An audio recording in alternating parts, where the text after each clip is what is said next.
The auction market was loud and filled with dust. Creatures from many planets shouted and pushed each other to buy and sell. There were cages all around, some with machines, others with living beings. At the back of the market, in the dirtiest corner, a small cage sat alone. Inside it, a girl with silver hair and glowing blue eyes was curled up. Her skin was bruised, and her arms were chained to the bars. Her dress was torn, and she didn't look up. She had not spoken in days. She had stopped trying to speak. Nobody listened anyway. "She's broken," the auctioneer shouted. "Just 5 credits. Cheap as scrap." Laughter rose from the crowd. "She can't talk, can't walk straight, and probably can't think either." One trader said. "I wouldn't take her even if she was free," another added. The girl heard every word. She closed her eyes tighter. Her stomach hurt. Her body felt cold, even though the sun above was hot. She remembered her mother's voice once, soft and kind, but that memory felt like a dream now. "Next item." The auctioneer yelled, ready to move on. But then, a quiet voice came from the back. "I'll take her." Everyone turned to see a human man stepping forward. He wore a long brown coat and old boots. His face looked tired, but his eyes were sharp. He looked at the girl, not like she was trash, but like she was real. "5 credits, he said again. The auctioneer blinked. "You serious, human? She's not worth even that." "I didn't ask for your opinion," the auctioneer shrugged. "Fine, she's yours. No refunds." The man walked toward the cage. The girl didn't move. Her eyes stayed shut. She expected another hand to grab her heart or yell at her. Instead, the man knelt and gently touched the chains. "I'm not here to hurt you," he said quietly. He unlocked the chains. Slowly, her arms fell forward, weak and shaking.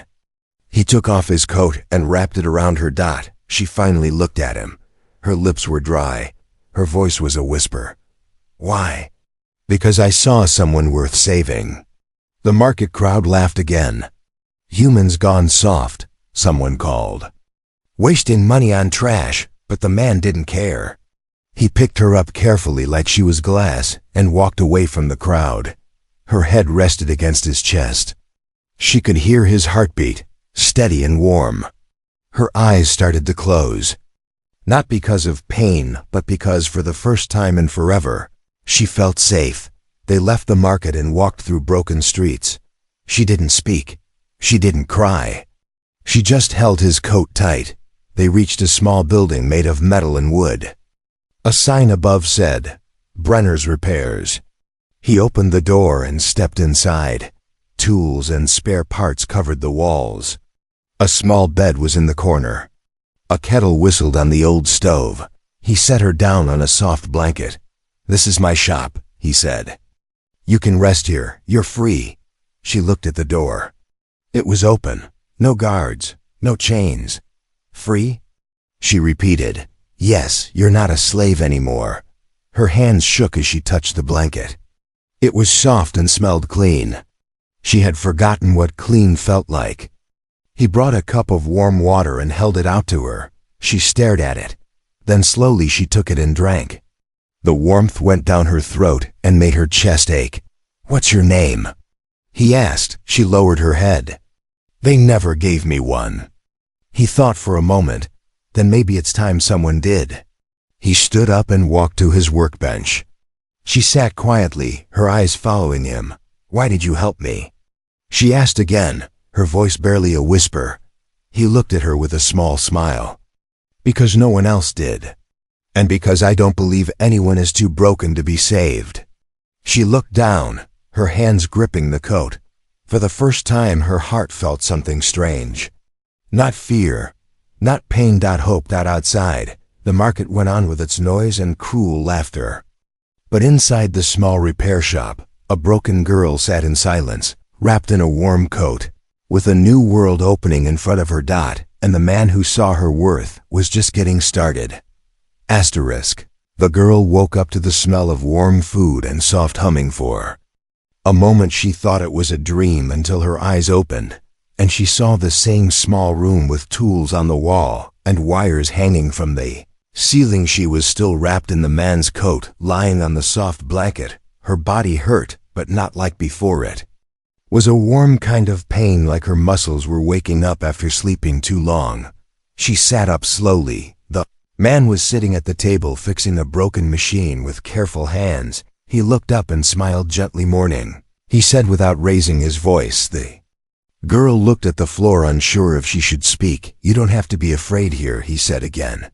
"This place is yours as long as you want it." She opened her mouth, but nothing came out. Her voice had gone quiet for so long it barely worked. He stood up and brought a small bowl of food. It was simple, just soft bread and warm broth, but her eyes widened as if it were a treasure. She hesitated, then took the bowl with both hands and ate slowly. She didn't rush because she was afraid it might disappear. If she moved too fast, he watched her without saying anything. After she finished, he pointed to a chair beside him. "Come, sit," he said. "I want to show you something." She stood slowly, her legs weak but holding steady. She sat in the chair and looked at the metal piece he was holding. "What is that?" she asked quietly. "It's part of an old drone," he said. "Most people throw these away, but with time and care you can make them work again, just like people." He handed her a small tool. "Here, try this." She looked at the tool in her hand, unsure what to do. He guided her fingers gently, showing her how to twist the wires and connect the ends. Her hands shook, but she followed his movements. When the piece sparked with a small light, she gasped. "You did that," he said, smiling. "You fixed something." A small smile appeared on her face, then disappeared as quickly as it came. She looked down at her hands.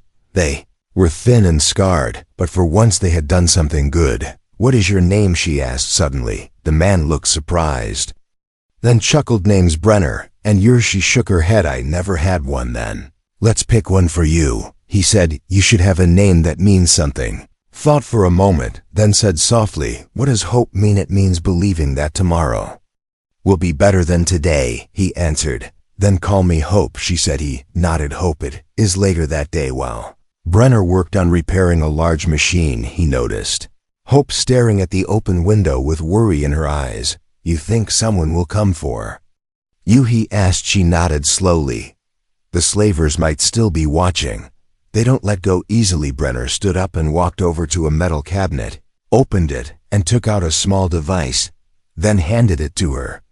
"This is a signal blocker. It hides heat signatures and life signs. As long as it's on, they won't find this place."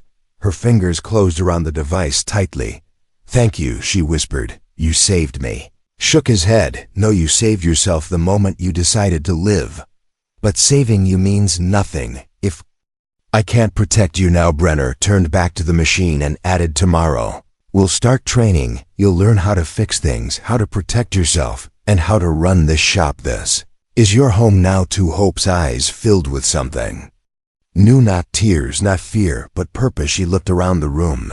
Broken machines, the dusty shelves, the old posters and wires. It wasn't perfect, but it was warm and real. That night, as the city lights blinked in the distance and the wind howled outside the metal walls, Hope sat by the window with a blanket around her shoulders. Brenner brought her a warm drink and sat beside her. She looked at him and said, "Why are you kind to me?" "Because I know what it's like to be thrown away," he replied. "I was in the army once. They used us, then forgot. Uzi built this place with my own hands, so no one could ever own me again. And now I'm sharing it with you." Hope looked outside. Stars blinked in the sky for the first time in years. She didn't feel like a thing. She felt like a person. She felt like Hope. Tomorrow she would learn to build and fix and maybe even smile again. But tonight she only sat quietly with a heart that beat stronger than yesterday, and beside her was the man who saw her true worth when no one else did. The sky above the city turned orange as the morning sun climbed past the rooftops. Streets were still quiet, with only a few hover carts humming through the broken alleys. Inside the old repair shop, Hope stood in front of the mirror staring at her reflection for the first time in weeks. Her silver hair was brushed smooth and clean, and the bruises on her skin were fading into soft yellow marks. Brenner had given her fresh clothes and a pair of gloves that were too big but warm. She touched her face carefully, as if trying to see if she was really there. Hope turned around when the smell of oil and hot metal reached her. Brenner was already working at his bench, sparks dancing in the air as he cut into a thick piece of broken armor. "You're up early," he said with a small smile. Hope nodded and walked over slowly. Her fingers still felt weak, but she wanted to learn. Brenner pointed at the toolbox beside her. "Bring me the green coil and the fusion wrench." She found the tools after a few tries and handed them over. Her hands were shaking, but her eyes were focused. "You'll get faster," he said as he worked it. "It's not about speed, it's about care. Machines are like people. If you treat them rough, they fall apart." Hope watched every move with full attention. She wanted to be useful, not just someone saved, but someone who could stand after lunch. Brenner took her outside. Behind the shop there was a small courtyard filled with old robot frames, broken drones, and a pile of rusted parts. "This will be your training ground," he said. "Pick one of these broken things and try to fix it." Hope looked around, then walked toward a small hover drone with a cracked lens and missing blades. She crouched beside it and opened the access panel with her gloves. The wires inside were a mess, twisted and burned. But instead of fear, she felt something new, a strange feeling in her chest, like a small fire trying to grow. Brenner handed her a toolkit and nodded. "I'll be inside if you need help, but try on your own first." Hope sat cross-legged and began working. Her fingers moved slowly, at first tracing wires, checking joints, testing circuits. She cleaned dust from the tiny battery and used a heat tool to seal the broken edge. Hours passed and the sun moved higher in the sky. Sweat rolled down her neck and her arms hurt, but she kept going. She had never felt so focused before. Inside the shop, Brenner watched through the window without saying a word. He saw the way she leaned in close, eyes full of light and hands full of purpose. When night came, Hope stood up holding the drone in her arms. It still looked rough, but the lens glowed faintly with power, and one of the blades spun for half a second. She walked inside and placed it on the table in front of Brenner. He turned to her with raised brows. "Did you get it to start?" She nodded and showed the spinning blade. "It moved only for a second, but it moved." Brenner picked it up and looked inside. "You cleaned the core and fixed the capacitor. That's better than I expected. This little guy has a chance now." Hope sat down, her body aching, but her face glowing. For the first time, she didn't feel like she was pretending to be strong. She was strong that night. While Brenner repaired a link, Hope worked on a broken scanner. Alone, she hummed softly to herself without even noticing. The shop felt like home now, because it was warm or quiet, but because she was building something with her own hands. At midnight, while Brenner slept in the back room, Hope stepped outside. Stars above the city were faint, but still there. She looked up and whispered something only she could hear. She didn't know if it was a prayer or a promise, but it was real in that moment. She wasn't just Hope because Brenner gave her that name. She was Hope because she had earned it. Suddenly, a sharp noise came from down the alley. Hope froze and ducked behind a wall. Two dark figures moved through the shadows, speaking in a strange tongue. One of them carried a scanner. She recognized the red marks on their uniform. Slavers. Her body stiffened and her breath caught in her throat. She pressed her back to the wall, her heart pounding like a drum. Men scanned the area slowly, then kept walking past the shop toward the next block. Hope waited until their voices faded. Then she rushed back inside and locked the door. She ran to the workroom and switched on the signal blocker. Brenner had given her the small device, blinked green once, then pulsed with a soft wave. She stood there in the dark, breathing hard and holding her chest. But she did not cry. She did not fall. The fire inside her had grown too strong now. She was not going to be taken again. She was not the same girl in the cage anymore. Hope had fixed something today, not just a drone. She had fixed a part of herself. The next morning came with heavy clouds covering the sun and casting a gray light over the city. Hope sat on the edge of her bed, staring at the door, her mind still echoing the sound of footsteps from last night. She had not told Brenner yet, not because she was scared, but because she needed to be sure. She watched the signal blocker blinking softly on the shelf, its steady rhythm giving her courage. Brenner entered the room holding a wrench in one hand and a mug of hot liquid in the other. "You did good yesterday," he said with a nod, but I want to teach you something more today. Stood slowly stretching her arms and nodding back before she could speak. There was a soft knock on the outer door. Brenner frowned and set the mug down. Stay back, he whispered and moved toward the entrance. Hope followed a few steps behind, her heart beginning to pound again. Knock came once more, soft and careful. Brenner opened the door halfway and saw a young alien boy standing there barefoot, with dust on his clothes and fear in his eyes. Please, sir, he whispered, my sister, she needs help. She is hurt and hiding behind the trash bins near the alley. Brenner looked at him, then glanced toward Hope, who nodded without a word. Let me see, he said, and followed the boy out the back. Hope stepped outside too, but stayed hidden behind the doorway watching. They reached the alley, and the boy pointed to a pile of boxes near the wall. She is right there, please hurry. Brenner stepped forward carefully, kneeling down to check behind the boxes. That was when he heard the click of a weapon charging. Figures stepped out from the shadows, faces covered and eyes locked on him. One held a scanner and another had an energy pistol pointed at his back. You are hiding something valuable, the tallest one said. We tracked her energy signature last night. Hope gasped softly and stepped back inside, locking the door quickly. She ran to the workshop and grabbed the old drone she had repaired and one of Brenner's smoke bombs from the shelf. Her hands moved fast now, steady and focused. Outside, the men forced Brenner to his knees. Where's the girl? Tell us, and we will let you walk away. Brenner did not answer. He stared at the ground, breathing slowly. The tallest one raised his hand ready to strike when suddenly the old drone flew from behind the trash bin, spinning wildly and releasing a burst of sparks. The attackers turned just as thick smoke exploded all around them. Hope ran through the fog, pulling Brenner up by his arm. Come on, she whispered. This way. They rushed through the side path behind the market stalls and into the rear entrance of the shop. She slammed the door shut and dropped the bar in place. Brenner leaned against the wall, coughing. You built that drone into a trap, he said with a weak smile. Hope nodded, her face serious and strong. I saw them last night. I did not want to speak until I was sure. He looked at her with wide eyes. You saved Mesh. Looked down at her hands. I was afraid, but I had to act. Brenner stood up straight, now the strength returning to his voice. We cannot stay here anymore. They will return, and this time they will not knock. Hope moved quickly, packing tools, spare wires and food into a small satchel. Brenner lifted a metal panel near the floor, revealing a hidden door beneath. We go through the tunnel. It leads to the old rail yard. From there we can disappear. Hope followed him into the dark passage, the sound of the city fading above them. They walked in silence for minutes, only their footsteps echoing through the narrow tunnel. Hope's mind raced, but she kept her eyes forward, her grip tight on the baguette.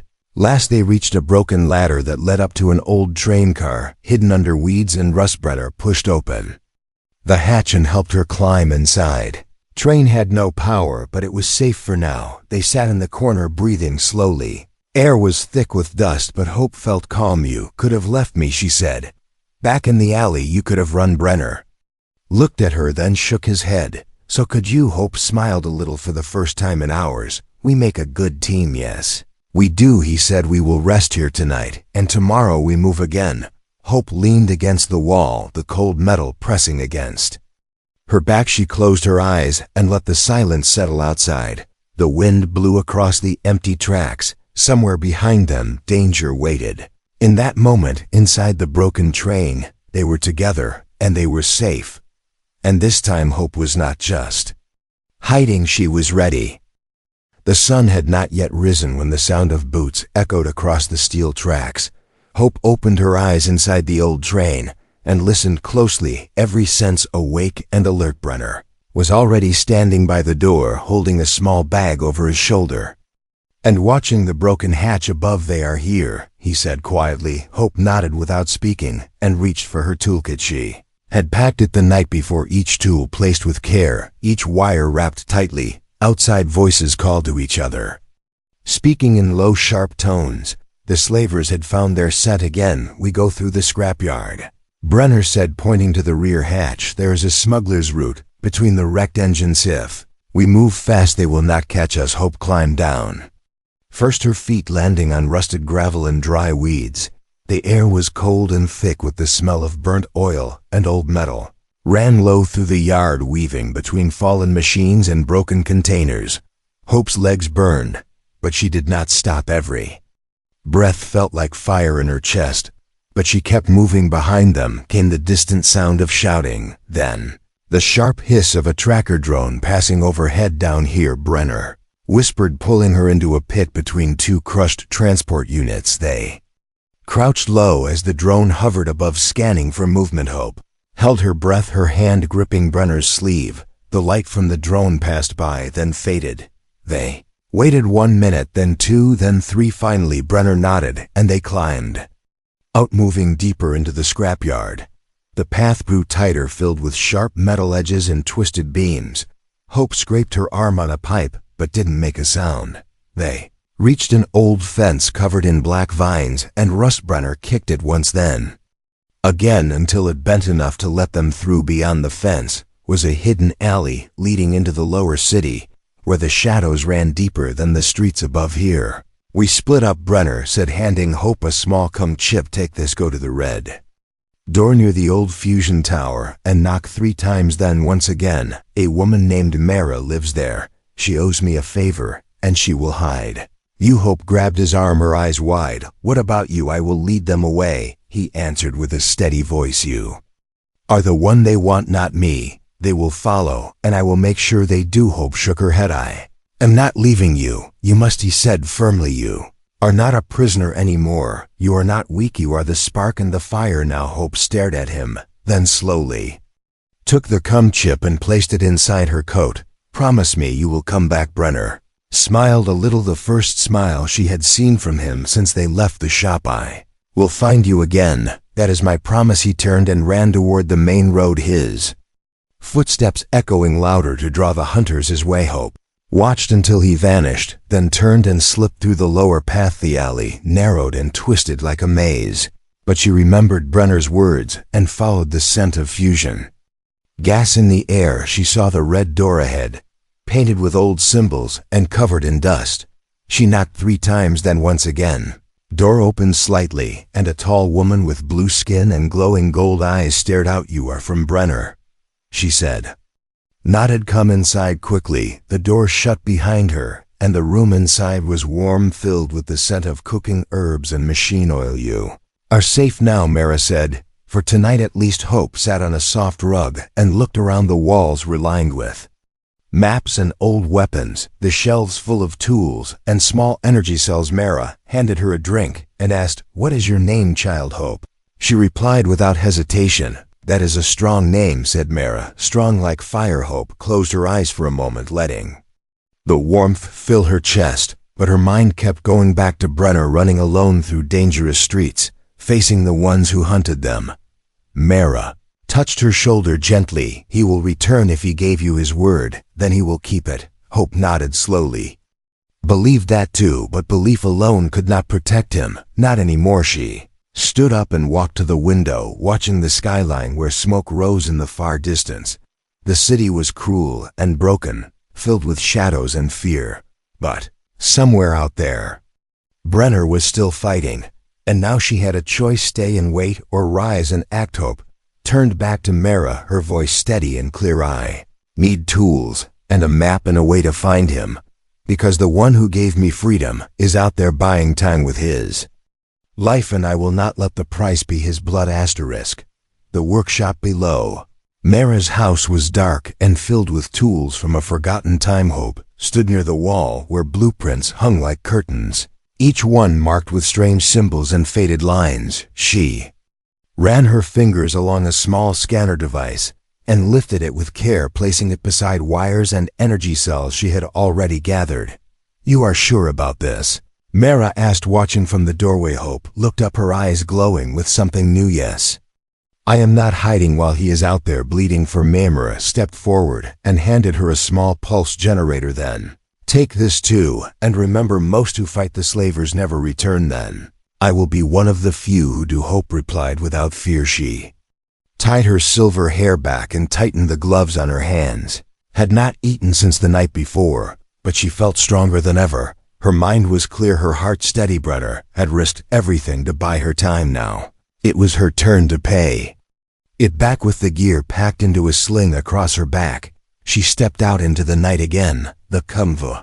Lower city was quiet, filled with the hum of broken lights and distant voices. She moved fast, slipping between alley shadows and broken fences. Her destination was clear, the old water plant near the city's edge, once used to cool reactors, now abandoned and silent. That was where the slavers had set their station. She had seen it once from a rooftop, with Brenner pointing toward it, saying that was where they break those who resist. Not anymore. Hope reached the plant's outer wall and scanned for motion triggers. She spotted 3 drones circling in slow patterns, their sensors weak but still dangerous. From her bag she pulled the repaired drone she had first fixed in Brenner's shop. With one careful switch, she sent it into the sky, rising like a silent bird. With a flickering green light, it flew past the guards and released a soft static pulse enough to blur their scanners for 30 seconds. Moved through the fence, over the pipe, and into the shadows of the wall inside the plant. The air was thick and full of metal and dust. She crouched behind a power console and checked the layout drawn on her hand. The cells were 2 floors down, and if Brenner had been caught, he would be inside one of them. She heard footsteps approaching and slipped behind a fallen beam just as a slaver passed by. His armor was cracked and his voice angry as he spoke into his cum. Still no word from the runner. Maybe he's dead. Hope's hands curled into fists. Not dead, not yet. She found the stairwell and climbed down into the dark lower level.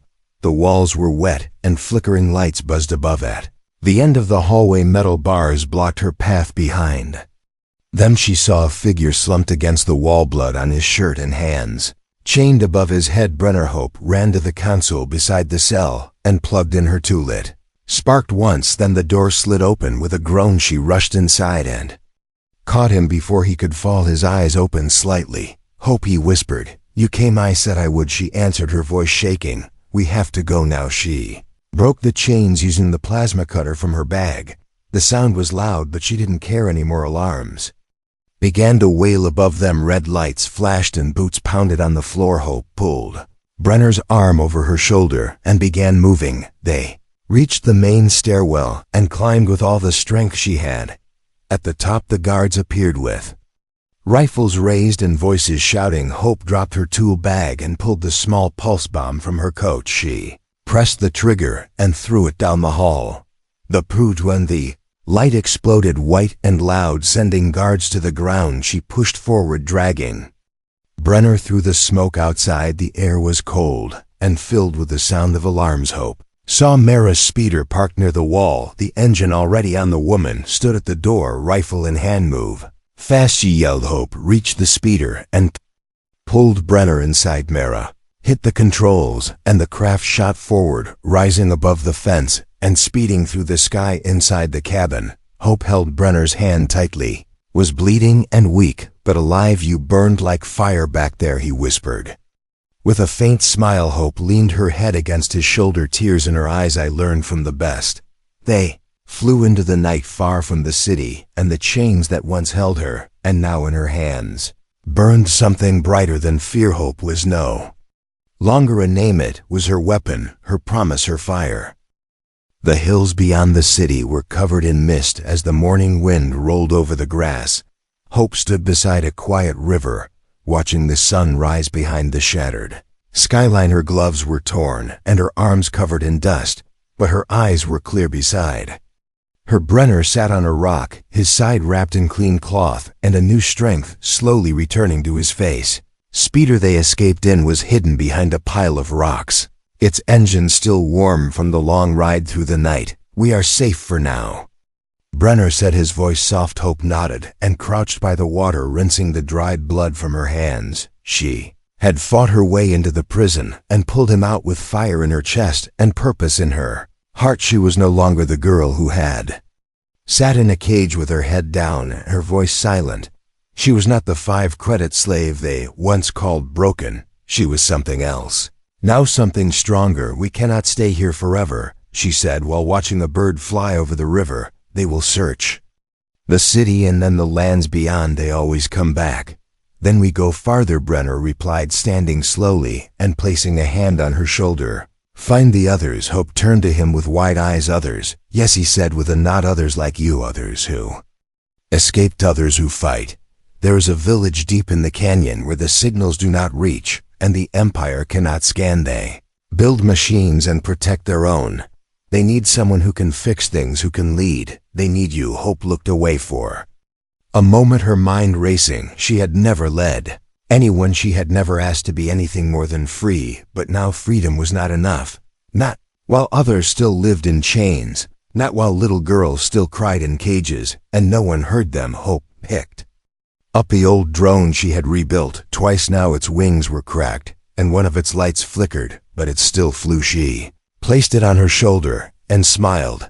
Then we go to the canyon. They packed what they could and began the journey across the land. 3 days passed and they moved through forests and over stone paths with sharp wind and cold nights.